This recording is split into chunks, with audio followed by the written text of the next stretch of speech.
NLP is neuro-linguistic programming. Did I say that right? Yeah, you did. And so how did you discover NLP as like the connection between, the psychology side of like the textbook science, the public speaking and the marketing and the coaching that you do? When did you decide that NLP would be part of like your brand and your process? Oh, goodness. I remember, again, ad agency, in the trenches of the agency world, and realizing that our pitch will always have to change based off of who is in the boardroom. And I started to notice that everyone had different communication styles. And it was my best friend, Gary Ware, who went to this event, which was it was about human communications, but a layer underneath that was basically NLP. So I went to this event, and as you can imagine, it's kind of like one of those Tony Robbins events where it's like rah, rah, motivated, right? And then at the day 3, they try to sell you into this coaching thing.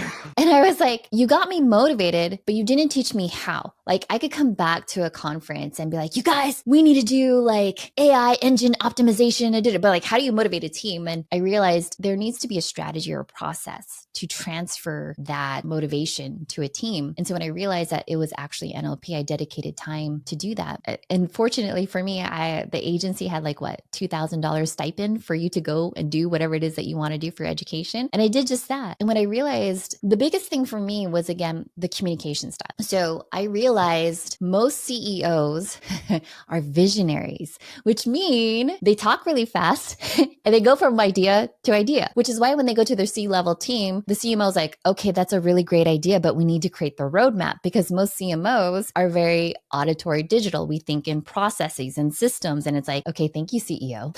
Now let me create the roadmap, right? And so in understanding, there's visual, there's auditory, which we talked about before. There's kinesthetic, where sometimes people need to like feel grounded. Are we on the same page? And then you have auditory digital, where it's very like stats, frameworks, and blueprints. Like I'm visual, auditory, digital. And sometimes when I would pitch to a client that was kinesthetic, they'd be like, well, I don't know if that feels right. And Nick, I would be like, what do you mean feelings?